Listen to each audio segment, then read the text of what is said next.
You're listening to Truly Unruly with Marcus and Jessica Trufant. Yo, what's up, Trufant? How y'all guys? How y'all doing?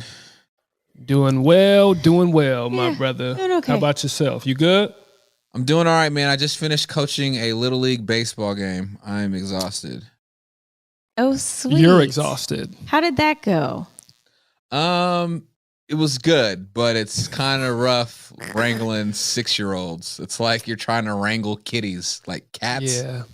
Absolutely. It's got to be to a point to where you kind of just let them, it just go, right? If you guys want to lose or if you guys want to get hurt, be my guest. And then you'll learn. I was going to say, lesson. that's pretty much how we deal with That's our what kids. we do with our kids, right? Like, literally.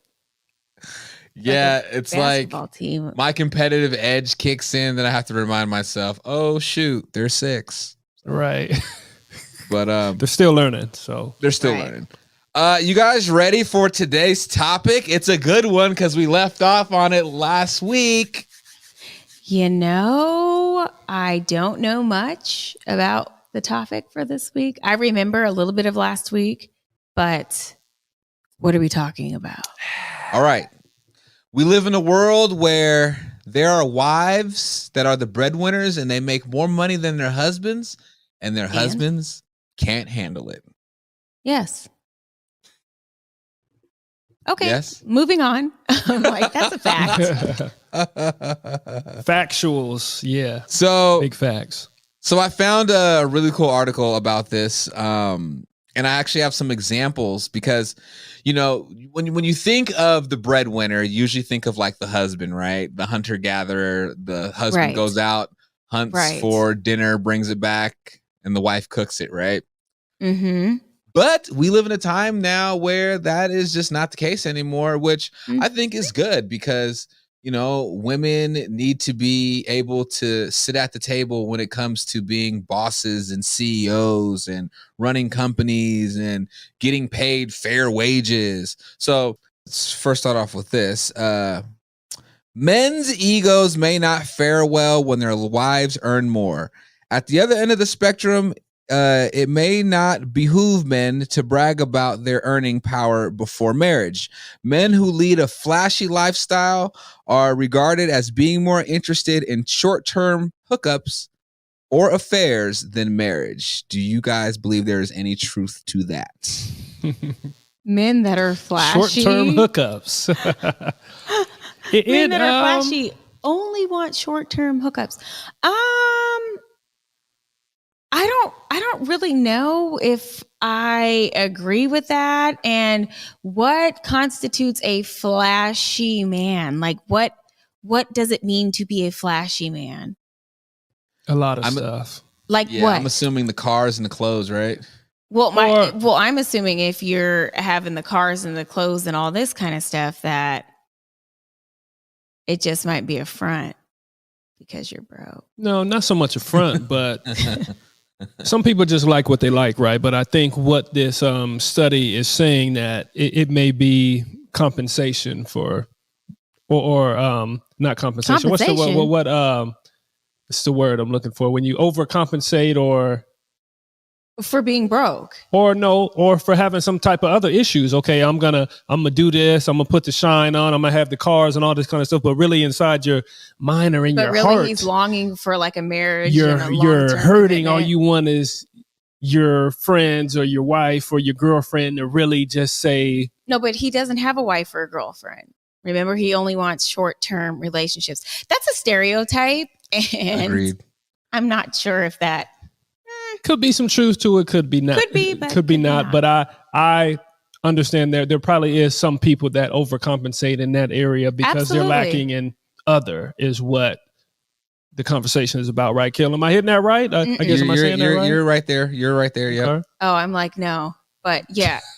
Hater. I mean, it all. It's all relevant. It all goes together. Yeah. Okay, go ahead. So, like, I don't know. I've had this conversation with actually one of my best friends, Mike, and we both believe that we think it's sexy when a woman can go out and go get it. And there's a lot of men that think that. So I have some examples here. This lady says, she goes, I make 3 times the amount my husband makes, and he thinks it's the sexiest thing in the world. This other one is, my mom has always made more than my dad. She's also more intelligent and more tech savvy. My dad couldn't give a flying fuck. He's thrilled he's got such a smart woman he can always call on. And he comes from the boomer era where women stayed at home and men went to work. So that's heavy. First, why do you have to sexualize a woman being the breadwinner? Why is it sexy? Well, no, it's attractive. Like, just like how a man that is a go-getter and works hard might be attractive to a woman, to a man, like, that's sexy. That's hot. Like, wow, like that's a turn on. Like, wow, she knows how to go out there and get it, and she works hard. Like, that's Right. that's an attractive trait. There's nothing. I think like Sister sexualizing Jessica about it. is reaching on this one. I think. Really? Yeah. No, because it's not, always, that's, no, it's not that yeah, it's if she does that. That's sexy. What the fuck is sexy about earning more money? means Like, what is sexy about that? appreciative or Okay, well, different it's a wording. good look. Sexy, appreciative in a relationship, that's a good thing though. If it's, husband, wife, or his boyfriend or girlfriend, to see my wife out there doing her thing and then making the money, she's making more money and it's a good look to me. Okay. Yeah. That's sexy. I like it. That's sexy. Yeah, like work ethic is hot, Yeah. Jess. Like, that's hot. There's a difference between work ethic and actually being a breadwinner. There's two.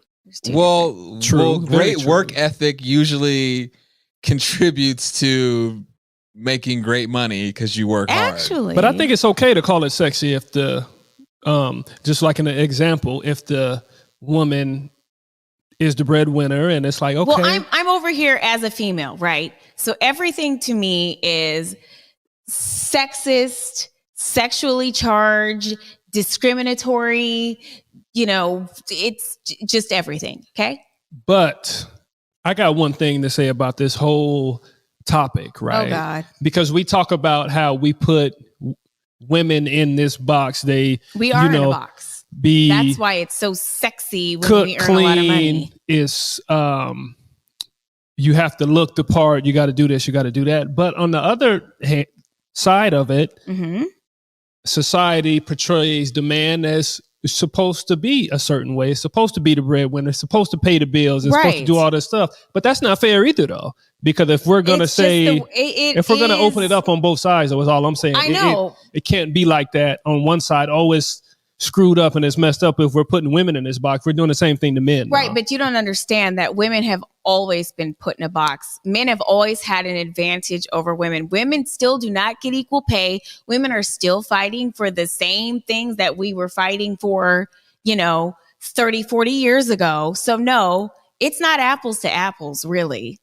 It's apples to pizza. Banana. I don't know. That's even a thing. Apples to pizza. Can you say that? Well, Jess has a point because only 30% of U.S. wives earn more than their husbands, and that's from February 2020. And that is from discriminatory practices. But that is from history and the treatment of women and treating them like objects and all of those things. All Degrading I'm women. Women aren't good enough, is- smart enough. Actually, is that the flip side of all that? I agree with all that.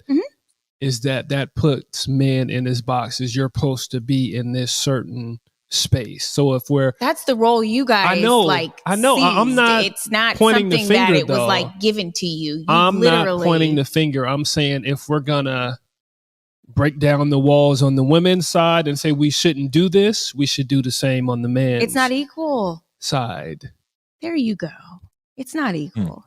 And you know it. If men aren't supposed to be looked at as the breadwinner, pay the bills, do all this kind of stuff, be the head of the household, right? Even though you can still be the head of the household and not bring in all the money. But all I'm saying is, let's be careful of how we put people in the box. If we're not going to do it to women, don't just say, okay, the man is supposed to do this and supposed to do all that, because we're kind of doing the same thing. I know it's not apples to apples, but we're doing the same thing. Let's look at who is in charge of everything, who makes the most money, who dominates, who makes the decisions. Like I said, you guys literally seize your power. Therefore, if y'all ain't breadwinners and all that shit, that's your fault. You guys are sorry about it. You guys shouldn't have done all that to begin with. You guys shouldn't have degraded women, put women as second-class citizens in the first place. Okay. Absolutely. So what you're saying is that if a man is upset about not being the breadwinner, is so fucking what? His own fault, and he should No. It's just the way it is. So, it is. And if he's sad that he's not the breadwinner, that just proves my point. Mine too, though, is that men are supposed to be this. Right. But they're supposed to be this because okay, so anyways, go ahead. Well, here's something about American men. So American men are still more comfortable in relationships when they are the breadwinner. In fact, the risk of divorce is nearly 33% higher when the husband isn't working full time. Yeah. Yeah. I read something that, husbands, especially when they are staying at home and taking care of kids, it leads to depression, feelings of, low self-worth, all that kind of stuff. And it causes problems, jealousy of the wife, resentment, all of those things. So, yes. And I think personally, a lot of that has to do with men. We like feeling useful. And when we don't feel useful, then we almost feel like we're wasting time or wasting space. Okay, my example was a man that stays at home and watches the kids. So you're saying that's not useful? No, it is You're useful. Taking a whole kill. No, it is. It's useful, but at the same time, you have to understand with men, we in that realm and space of employment and work, like we are builders. So now I'm not saying you can't be at home building your kids. I mean, as a parent, that's what you should be doing regardless. Right. But the thing with men is like, we like to physically feel useful. We like our intellect and intelligence to feel like it's being useful and benefiting towards something greater, which, like I said, again, with staying at home and watching kids, that I think as a parent, you should be doing that regardless. Right. But just outside of that, it's like, what's the example I can use? Half these dudes don't use their intellect. That's why we're like in the stupid position our country is in now. So no, men, they don't like to use their intellect. They like to use their power, their I'm a man, all that kind of shit. So they're not using intellect, actually. Some women gravitate towards that type of man. They're not. You guys aren't using intellect at all. And history. It's a full fucking dick swinging contest. The biggest man and the strongest man in the tribe or whatever, right, is the one that is king and most sought after, right? But but with gorillas, I'm gonna jump back over to the other side again. No, I'm gonna jump back over to the other side. So if the woman makes more and the guy is staying at home and doing his thing, watching the kids, sometimes for a woman, she's able, because she is the breadwinner, she's doing the thing, she's able to push the man or degrade in some cases. Maybe, but because I think it's looked at as, okay, you're not a man's man, or what the man, or what's been created by society. Just like we both agreed to, okay, you're doing this and I'm doing this, which is kind of the man's job. So I'm gonna gender roles, and I'm talk to you this way, or I'm gonna come at you this way, which can lead to that depression and other stuff that we've talked about. Sometimes it just comes on its own, but sometimes the woman has a I believe there's active role in that. Like that, but I can bet that majority of the time, the women who are breadwinners aren't coming home and talking down to their man, unless their man is subliminal. No, unless their man is a fucking bum. and won't get a job. So yeah, I will talk Well- shit to you that way. Well, that's good that you guys brought that up, because here's the segue. We're going to talk about Dr. Peters' story. This guy, Dr. Peters. You ready for this? Mhm. So Dr. Peters said, he goes, "My wife has always earned more money than me. And for a while, it absolutely killed our sex life. Dead. I'm a trial lawyer now, but from 2006 to 2016, I didn't make a dime. I went back to school to get my master's and PhD to try to break into academia. But he also said his relationship ran into difficulty because how his wife handled their disparity in income. His wife made $180,000 a year, he said, and she was always the one that had the final word when it came to vacations, where they ate dinner, and other household bills. The kids would ask her for money, and when she would say no, they'd respond, 'Fine, I'll ask Dad,' he added. And then she would snort and laugh and say, 'Yeah, sure, go ahead.' Exactly. He got a higher paying job, and happily things improved." So what it sounds like is this. You know, we all know that money at the end of the day does not buy happiness, but money gives you security, right? And with security, it gives you power. And with that power, it gives you leverage. So when you're making the money, you have the leverage to which way of how the power in your house sways, right? Right. And historically, and it's with a men. lot of dudes, So what straight if up, she's being completely fucking her transparent, they want to be the king of their damn castle. And when they don't feel like they're the king of their damn castle, it's like, all right, well, damn, I'm taking a back seat. And I Let me don't know be if it's clear. ego or what. Yeah, but- well, Y'all is crybabies. let me be clear though. So when I talk about the situation just like this, Kel, where the woman is coming down and she's laughing when the kids come to ask the dad for money and all this kind of stuff, that is a extreme situations. But the other side of it, if it's the majority of the men make money and this is the traditional way it's supposed to be, a man should not be taking a shit on his wife because she's not making the money. Right. It should go both ways. In a perfect situation, it should be a partnership. Well, you right? know what, Marcus? The man might not take his shit on his wife, but me being a stay-at-home mom who happily spends the money that he earns, it's outside. It's like a societal thing.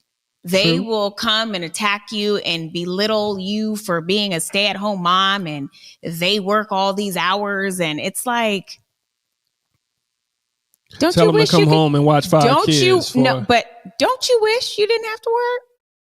Okay, who really wants to? I believe majority of people are in jobs that they fucking hate. That's America. Yeah. So I'm just saying, who really wants to go out and work and be miserable when they can actually, stay home, manage their house, be there for their kids every single moment. And in society, that is not rewarded. It's not. It's looked down upon. But, when you're working your ass off to give money to Uncle Sam, you're doing it big. By design, right? Come on now. But there are some people that literally don't want to stay home with their kids. And I appreciate that because it is hard. But I think I'm going personal, but it is. It's a big thing. And it's like almost the joke's on you. You're the one that is miserable in your job. Don't come for me. Thank you. Well, I saw something else here that says, like, because you can tell, like, a lot of this debate has to essentially do with gender politics, right? But, you know, we've been living in a time the last, 10 years or so, maybe 12 years or so, when our economy has been really uncertain. And so I had something here that says, gender politics take a back seat to an uncertain economy. Uncertain economic times and age bring a dose of realism to gender politics at home. More than half Americans say that they want a partner who provides financial security more than head over heels love. Goes back to my question. I think I've asked you guys this 10 times in the last 10 episodes. So does that prove that we live in a time that people do not marry for love? They marry for financial security. Well, I think this kind of proves that. Historically, you marry for, I don't know. I think you had, as a woman, you had to get married, and it wasn't necessarily, I think part of it was for stability, but it was to be married and have kids. So I think that has kind of that mentality, which we've gone over, has kind of carried over to today. But now it is, oh, you're just looking for somebody with money. Well, that's how it's been. Not even money, just security. So a dude with a job. I think that's okay. I don't think there's anything wrong with marrying for stability, but doing anything that's just one-sided, I think there always has to be a hybrid type of view or a dance, which I like to talk about, that we have to do this dance, right? There's a little bit of yin, a little bit of yang. And yeah, you want to be in love. You want to be able to tolerate this person, this and that. But you want the stability too. And I don't think there's anything wrong with that. Right. I think now that we're looking at it, in some cases it's gone far, left. I'm just gonna only talk to people that have this certain type of bag, right? Right. Or I'm only gonna get with a woman that looks this way or whatever, right? But it's not so much for love. But so once you get too far left or too far right, I think always doing that hybrid thing, kind of going through the dance, those are the best case scenarios. And the people that are chasing money or want stability, look at the system. Look at America. It literally makes it so you almost have to depend on somebody else because it's just so fucked up, and there's no opportunity and no jobs and all this kind of stuff. And especially for minorities, come on now. So you have to look at everything. I don't think people are necessarily, there are gold diggers, but some people lack opportunity, lack resources, and want somebody that has that. Yeah. So that's okay in the right situation. I think in a lot of I'm not situations, promoting if gold everybody digging, was but- able to get jobs and do all this and whatever, and make their own money easily, Then there would be no need. There right. would be no need, Yeah. but there's Agree. not. It's Agree. not like that. So Well, here's some research here. It says some research suggests that couples are at a higher risk of splitting up and less likely to marry when the male partner earns less than the female partner. Other experts say couples are more likely to stay together even if the wife earns more than her husband. Maybe they can't afford to move out into separate places, or perhaps one person is a freelancer or the other has a full-time job with health insurance. Now, I've seen a lot of people in that situation. And that kind of sucks because there are people that are in situations that's like, I don't even want to be with this person anymore, but I can't even afford to not be with this person anymore. So you essentially have like a roommate that you hate. right, it's tough. marriage for convenience. But that's America. Yeah, that's kind of how we get down. It's kind of how it is. You can't. If we got these kids, I need your insurance that goes to your job and all this kind of stuff. So yeah, I get it. I mean, it definitely does prove though that like, and I hate saying this, but like marriage is a business agreement. At the end of the day, I don't care how in love you are with somebody. I don't care how much they just swept you off your feet. You are signing a legal binding contract that you just can't just walk away from. Right. So In that the grand definitely scheme of proves. things. Yeah. Yeah, that definitely proves that marriage at the end of the day is a business, just like everything else. Right. Just like everything else. Everything is a business transaction. Everything's Everything a damn is business about, at the end of the day. Yeah. Follow the money. My thing is though, if you're stuck, and I think this could be for men or women, why not take that extra step though and see if you could step outside of yourself and Bring the love into it. I know it is business, and in some situations, like you talked about, Kel, you can't leave because I need insurance for the kids. I need to cover this. I need to cover that. Try to make it work. And I'm a guy that's glass half full, but it doesn't have to be the roommate situation if you don't want it to be. Right. Some people prefer it though, but some people prefer it, but do they really? Or do they really just not putting the time and effort in and the work in? Sometimes I know, things are broken and you can't fix it, but in a lot of situations, if you really work, you can make it work. Mm-hmm. That was fake. Yeah, but most people don't want to give up shit. That was fake.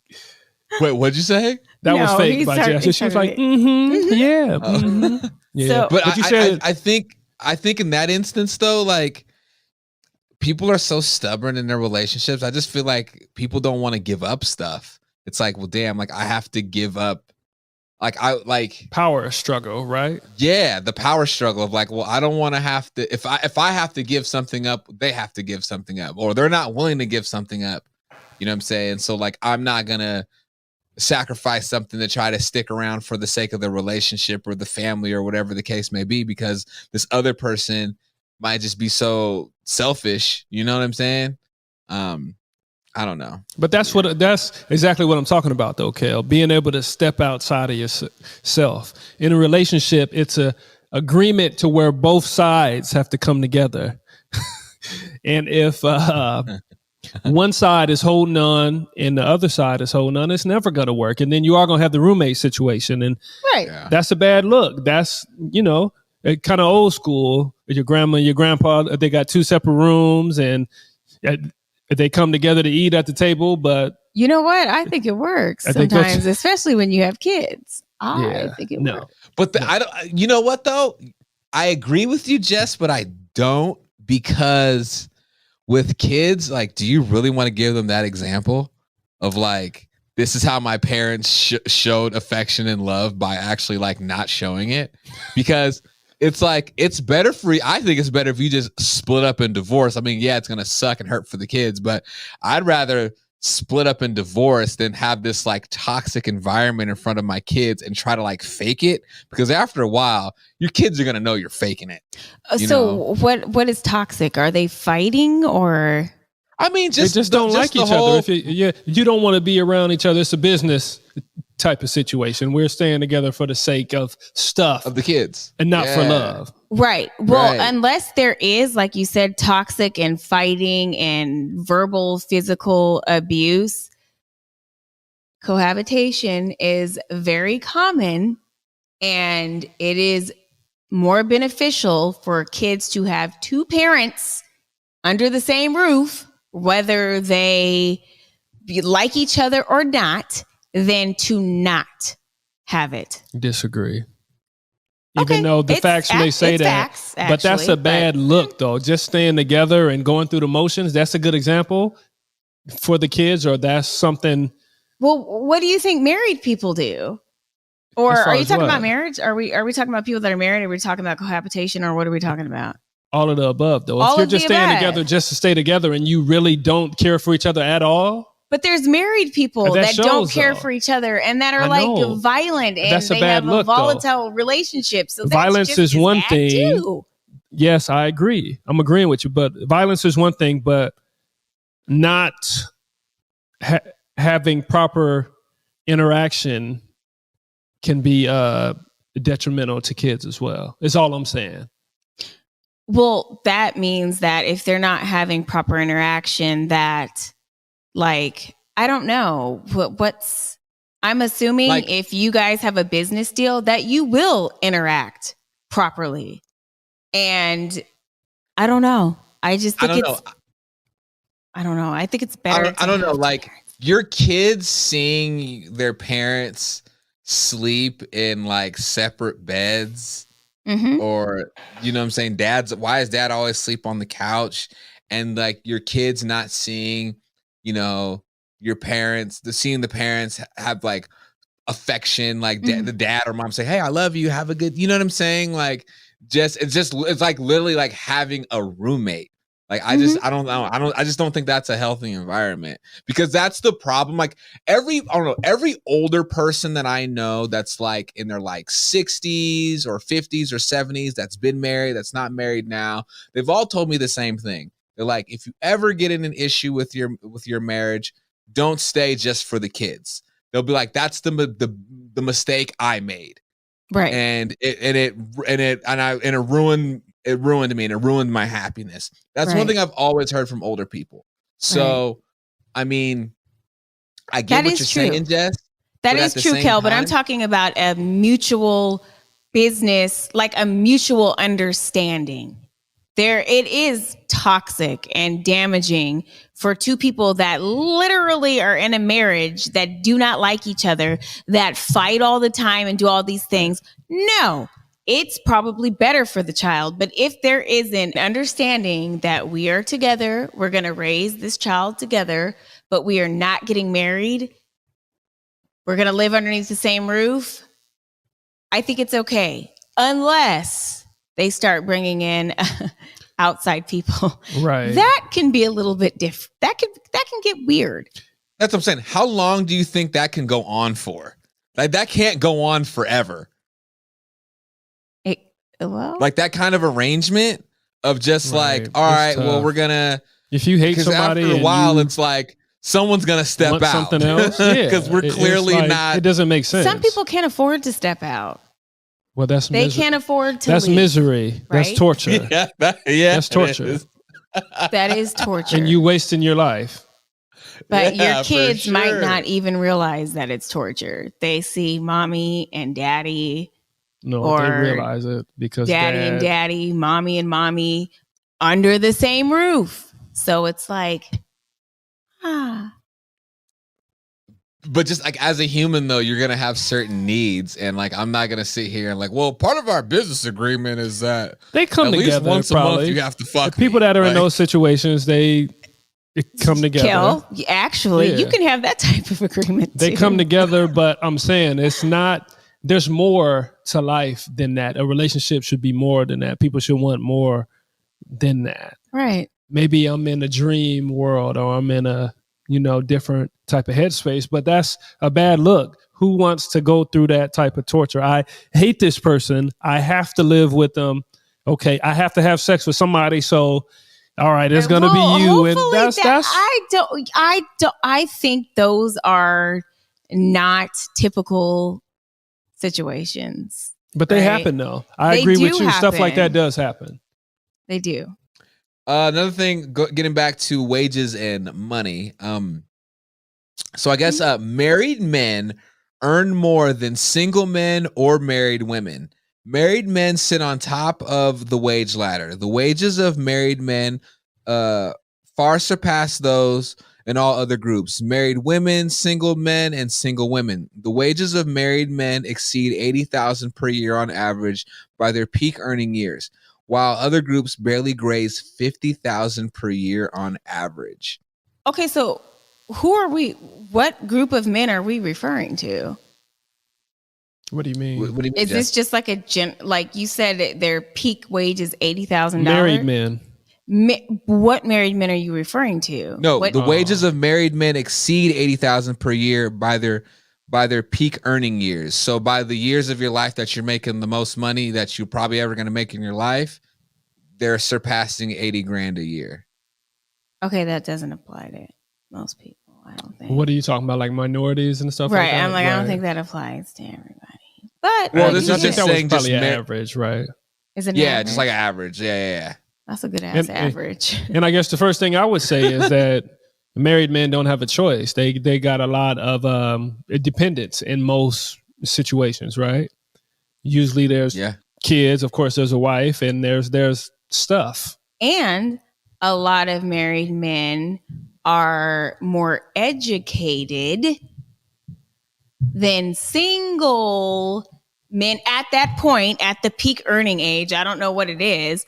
So naturally, they probably make a little bit more money. Nah, this was good though. Truly Unruly, Marcus Trufant, Jessica Trufant. My name is Kel. Remember, follow the page on Instagram, Truly Unruly _podcast. You can follow Marcus _Trufant on IG, Jessica _Trufant, myself, media _Kels. If you love us and want us to continue to succeed, I suggest you like and subscribe. If you want to catch the visual, just subscribe to Marcus Trufant on YouTube, or just search Truly Unruly podcast on YouTube, and you can catch us every Sunday on Converge. I think that was everything, y'all. That's it. That's it. It's a wrap. It's a wrap. Another one in the can. Till next time, y'all. Peace and love.